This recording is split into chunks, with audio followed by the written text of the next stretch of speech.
September is the perfect time to plant more cool weather crops. Let's grow. Here I have some lettuce I'm going to plant. It does best planted early spring and late summer into early fall. Now you can see the seeds are really small. I surface sow my lettuce. I suggest surface sowing any small seeds. So we're in the second week of September, and these were surface sowed about 5 days ago, and because the soil is so warm, they germinated very quickly.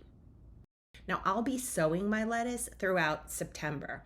Check your zone, but you can safely plant lettuce up to about 3 weeks before your first frost date. These are about 2.5 weeks old, and they already have really nice leaves on them. Arugula is just like lettuce. It really does love the cool weather and it germinates really quickly. I'm going to broadcast this across the top. Again, surface sow these seeds. Tamp them down lightly into the soil, and then I cover them with a very light layer of vermiculite. That's all they need, and they will germinate. I feel that when you bury the seeds, regardless of what the seed packet tells you, 1/8 of an inch, 1/4 of an inch, they take a long time to germinate.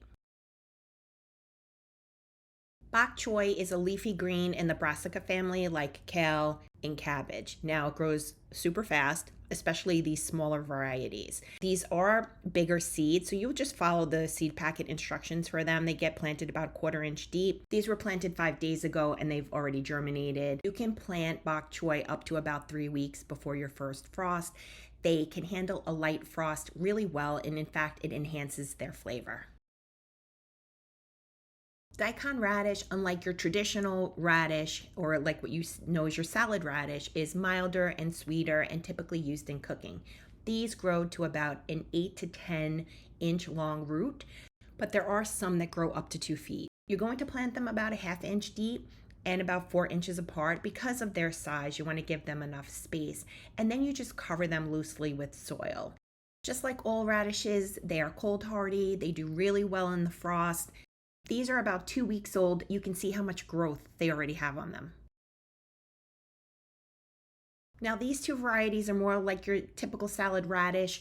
I'm using two great fall varieties, watermelon and the blue autumn. They have beautiful color, beautiful spicy flavor. They are delicious. You can really use any variety of radish here. Just follow the seed packet. For these, they're a bit larger. I'm going to plant them a bit further apart. Just make sure the soil is loose, and just like all of your crops, even though we're getting into fall, you want to make sure you're watering everything really well. Check the soil about an inch deep. If it's dry, you want to make sure you're watering it. Radishes are very easy to grow and super beginner friendly.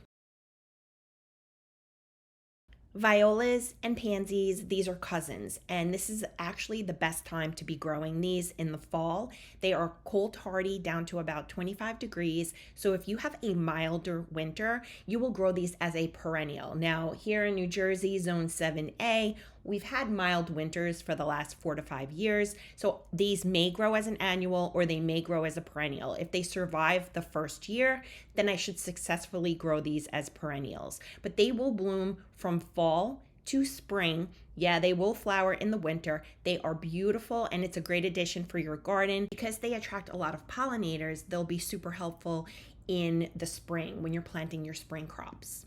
Now, they will die back in the summer, but they will rebloom again in fall, especially if you're growing them as a perennial. The seeds are small, so I am surface sowing them, tamping them down, and then covering them with a layer of vermiculite. I want to give you a quick garden tour. This is everything I planted in August. I have some zucchini. Unfortunately, the squirrels ate all the seeds from my others. Rutabaga, it's looking great. I have 6 of these plants in the bed. I'm just going to put some compost around the base just to give them some good nutrients and support. I like to grow my beets in the fall. I have a ton of beets in this particular bed, but just like any root vegetable, make sure that you're giving them consistent water so that they develop well. Now I have double rows of carrots in this bed. You can see they're growing really well. I've already thinned all the rows twice.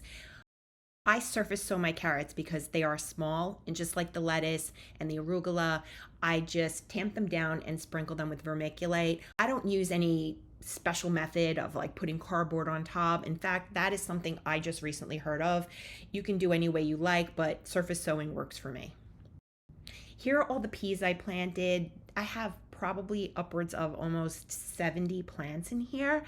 The first round of peas I planted, the birds pulled out all the peas, so now I have bird netting on top, but that's an easy way of protecting your peas from birds.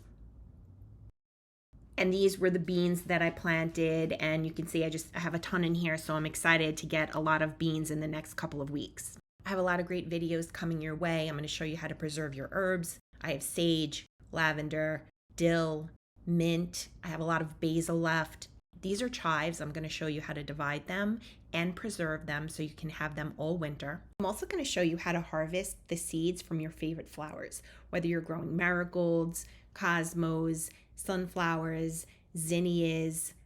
Don't throw away those spent flower heads. Put them off to the side and be on the lookout for upcoming content. And as the weather is getting colder, we're going to be bringing the gardening indoors. I hope you enjoyed this video. Please like, comment, and subscribe.